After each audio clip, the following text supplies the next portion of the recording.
E o presidente da Comissão de Constituição e Justiça do Senado, Davi Alcolumbre, confirmou para o dia 21 de junho a sabatina do advogado Cristiano Zanin para a vaga de ministro do Supremo Tribunal Federal. O relator da CCJ será o senador e vice-presidente da Casa, veneziano Vital do Rego, do MDB da Paraíba. O indicado de Lula se reuniu hoje com Alcolumbre e o presidente do Senado, Rodrigo Pacheco. Silvio, para ter o nome aprovado, aí Cristiano Zanin vai precisar de pelo menos 41 votos. A gente sabe que essa semana ele já está fazendo, vai fazer a via sacra, né, no Congresso para conversar com os parlamentares, para garantir a aprovação do chá das 5 do dia 21. E a gente tem percebido que o Senado, essa composição do Senado está muito mais amistosa em relação a esse governo do que a Câmara, por exemplo, né? Então, como é que você vê essa sabatina ser realizada aí no próximo dia 21 de junho? Bom, Paula, veja, na semana passada nós comentamos aqui, inclusive pedimos, né, que todo o pessoal, nossa audiência, enviasse sugestões de perguntas que os senadores poderiam fazer para o Cristiano Zanin, caso os integrantes da comissão, da CCJ, não façam essas perguntas. Vamos aguardar a posição desses senadores, pelo menos diante da TV Senado, porque nos bastidores a gente já sabe que o nome do Cristiano Zanin é praticamente certo. Vai passar pelo Senado. É assim que funciona, nunca foi diferente. Então, o que a gente espera é minimamente que algumas perguntas sejam feitas, principalmente as relacionadas à Lava Jato e à sua amizade com o presidente Lula. Bom, do contrário, Paula, vale ressaltar, né, ademais, que o veneziano Vital do Rego é uma escolha um pouco melhor do que a do Renan Calheiros. Resta aguardar, vamos ver. Paulo, o que a gente pode esperar aí dessa sabatina marcada para o próximo dia 21 de junho? Podemos esperar muita coisa, não. O nosso desenho do sistema, ele não permite isso, ainda mais nessa realidade, onde você tem um Supremo com poderes totais, praticamente, concedidos pelo próprio Senado, é bom destacar, e uma indicação que vem amparada na base do governo e conta com os esforços do governo para que seja aprovado. Então, o Zanin, ele já é ministro. O que vai se passar aí são formalidades para que ele venha a ser oficializado. Muitos senadores que até não gostam dessa ideia, eles certamente ficam muito expostos a negar um voto a alguém que sabe que tem força política. Como o foro de prerrogativa de função, ele coloca os senadores, os deputados ali diretamente no Supremo Tribunal Federal, e esse foro ele é erroneamente chamado de foro privilegiado, porque ele não é privilegiado para quem não é amigo do pessoal. Ele pode ser privilegiado por Renan. Para qualquer outro senador ou deputado que não esteja nessa linha, ele tem uma instância só para ser julgado, não tem a quem recorrer. Que privilégio é esse? Não é privilegiado, não. Então, isso enfraquece o Congresso, né, diante disso, ainda mais neste momento em que, se você não é investigado e não deve nada, o pessoal às vezes fala, o pessoal tem o rabo preso. Não é bem assim. Você pode não ter nenhuma investigação lá, mas podem arrumar uma para você. No Estado policialesco é assim. Não é o homem do Stalin que dizia, o Beria, me arrume um homem que eu arrumo um crime para ele. Então, está todo mundo muito fragilizado. Como o Zanin vem de uma base forte e ele está correndo discretamente, fazendo as abordagens pessoais nos senadores, ele vai ser senador. Agora, o que pensa o Zanin? Pelo menos isso a comissão pode extrair, porque nós sabemos apenas que ele foi advogado do hoje presidente Lula. O que ele pensa sobre marco temporal, o que ele pensa sobre aborto, o que ele pensa sobre esses inquéritos ilegais. Tem que haver um senador para perguntar a ele sobre isso. O que ele pensa sobre os inquéritos ilegais instaurados pelo Dias Toffoli, presididos pelo Alexandre de Moraes. Ele que diz que luta tanto pelas prerrogativas de defesa, pelas prerrogativas do advogado. Como é que ele enxerga esse fato, onde advogados não têm nem acesso ao que está acontecendo? Essa é a pergunta-chave em que ele tem que se posicionar. Então dá para extrair alguma coisa dele assim. A rejeição do seu nome, eu acho praticamente impossível. Mas Na minha leitura, a indicação do Zanin não deveria nem passar pela discussão sobre o que ele pensa. Ela vem com um vício de origem.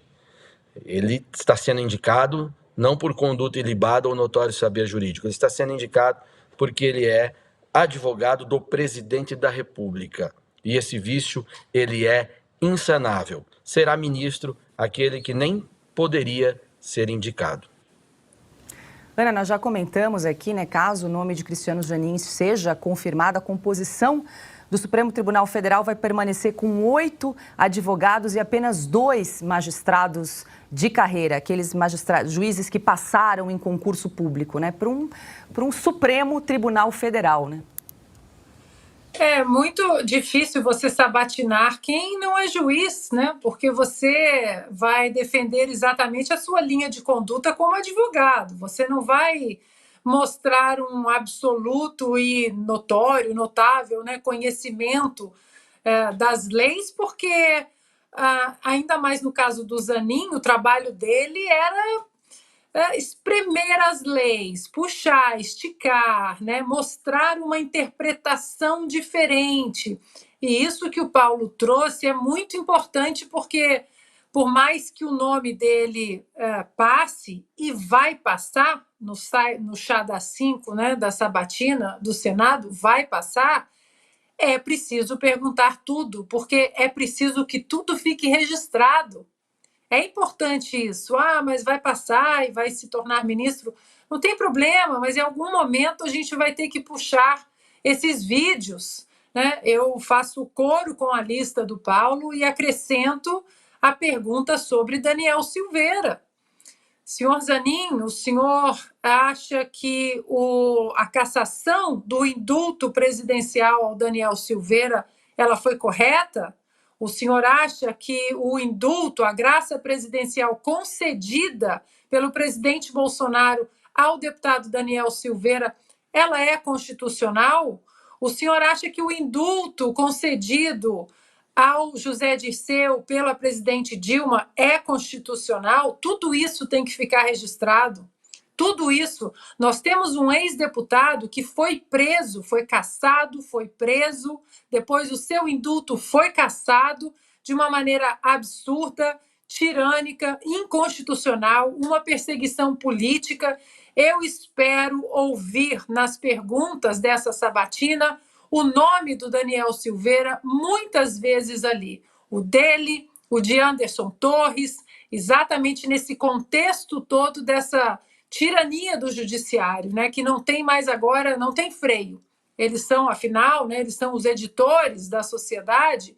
É preciso que esses nomes eles fiquem gravados ali. O Índio Sererê, os presos políticos. O que o senhor acha da individualização dos inquéritos, de todas as centenas de presos do 8 de janeiro? Tudo isso tem que ficar registrado, Paula. Vai passar? Vai. Mas tem que ficar registrado. Boa, Ana. Para quem nos acompanha, sabe que a gente está reunindo aqui sugestões de perguntas que os senadores poderão fazer aí na sabatina do indicado Cristiano Zanin. Eu quero lembrar algumas que nós já até comentamos na semana passada. Vamos lá. Uma delas, existe democracia na Venezuela? É atribuição exclusiva do presidente da República conceder qualquer tipo de indulto? O senhor vai se considerar impedido de participar de julgamentos que envolvam o presidente Lula? Lula foi absolvido pelo Supremo ou houve uma mudança do local de julgamento? Deputados e senadores podem ser punidos por quaisquer opiniões, palavras ou votos? Quais são os requisitos que permitem a prisão em flagrante? Qual o prazo máximo para a conclusão de um inquérito? E a gente está aqui arrecadando mais perguntas. Então, você que está aí acompanhando a gente, Oeste Sem Filtro, pode mandar aqui no chat que a gente quer engordar essa lista, conta com a sua ajuda. E aí, Augusto? Perfeito. Eu acho também, como disseram aqui os meus parceiros, que o Zanin será aprovado. Mas deixa eu recordar a minha participação num programa do Roda Viva, em que o entrevistado foi o Zé Dirceu. Ele passou o programa inteiro mentindo e a gente perguntando. Então, era um Roda Viva comandado pela Marília Gabriela e eu participei como um dos entrevistadores. No final, os participantes avaliavam o programa. Eu resumi o que eu tinha pensado numa frase. Eu falei, gostei muito mais das perguntas do que das respostas, porque ele só mentiu. Não importa, aliás, importa sim, que ele minta, ele vai mentir, confrontado com perguntas assim. Porque nós vamos ter mais material para aquela sessão, a internet não perdoa. Daqui a pouco ele faz o contrário e a gente mostra, olha aqui, ó. Além de tudo, mente. Então, isso é importante. Agora, a plateia brasileira, espero que seja monumental acompanhar isso aí, vai prestar atenção no comportamento do depoente, do sabatinado e também dos que vão perguntar. Estão expostos à opinião pública os que perguntam. E essas são algumas das perguntas obrigatórias. Obrigatórias. Vamos ver agora como agem, né, os senadores da oposição. Perguntem isso. Forcem o entrevistado a mentir. Porque ele vai, se encontra com evangélicos, ele se converte imediatamente em evangélico. Ele vai falar sobre aborto, dependendo do público, ele é contra, a favor, isso aí é fácil. Mas eu quero ver, quero assistir a esse tipo de exposição de um mentiroso em rede nacional. Na prática é isso, todas as TVs vão transmitir, nós vamos mostrar aqui e vamos comentar.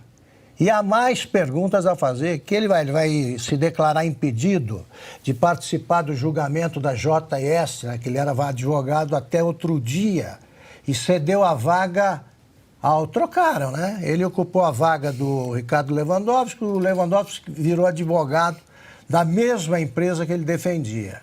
Então é o seguinte, queremos material para a internet não perdoa e também queremos saber se falam com franqueza e se agem com altivez os senadores de oposição, porque eles vão ser também examinados pelo público brasileiro. Pessoal, uma dica importante para você que sofre com dores crônicas no corpo, artrite, artrose, reumatismo, fibromialgia, inflamação ou desgaste nas articulações, não é normal conviver com essas dores. E hoje nós temos a doutora Marina Yazdi para dar uma breve explicação sobre o assunto. Doutora. Silvia, obrigada pelo convite, um prazer estar aqui. E de fato não é normal sentir dor, muito menos conviver com elas. Então se você sente dor é porque tem algo de errado e isso precisa ser tratado. Essa é uma queixa muito comum que eu recebo no meu consultório e é algo que eu sempre explico para os meus pacientes. Se você tem dor, é porque tem algo que você precisa melhorar. E a gente é um reflexo daquilo que a gente come. Um exemplo, os nossos músculos, eles precisam de proteína para eles serem saudáveis. Os músculos saudáveis, eles acabam sobrecarregando menos as articulações e por isso eu passo a ter menos dor. Então, antes de pensar em medicamento, a gente precisa mudar estilo de vida e precisa melhorar a alimentação. Mas eu sei que nem sempre é fácil mudar a alimentação e aí nessas horas, nessas situações, eu acabo indicando o suplemento Ora Pronobis, que é um super alimento. Porque ele tem alta quantidade de proteína e isso ajuda na saúde dos músculos. Ele passa a ter uma grande quantidade de cálcio, isso ajuda na saúde óssea. Alta quantidade de vitamina C, mais do que uma laranja, isso ajuda o sistema imunológico e ainda é uma excelente fonte de ferro, que isso ajuda no tratamento da anemia. E além disso, a gente tem alguns compostos na Ora Pronobis que ajudam no processo da inflamação e isso atenua as dores crônicas. Então, além disso, a gente ainda tem melhora, alguns estudos mostram melhora na pressão arterial, no colesterol e também no controle do açúcar do sangue. Muito obrigado, doutora. Bom, agora a Renata tem uma promoção. Isso aí, você que está nos acompanhando hoje, 70% de desconto garantidos. E além disso, um colágeno tipo 2 que vai atuar diretamente nas suas articulações, ajudando também com as dores. Aproveita. É isso, pessoal. 0800 291 1010.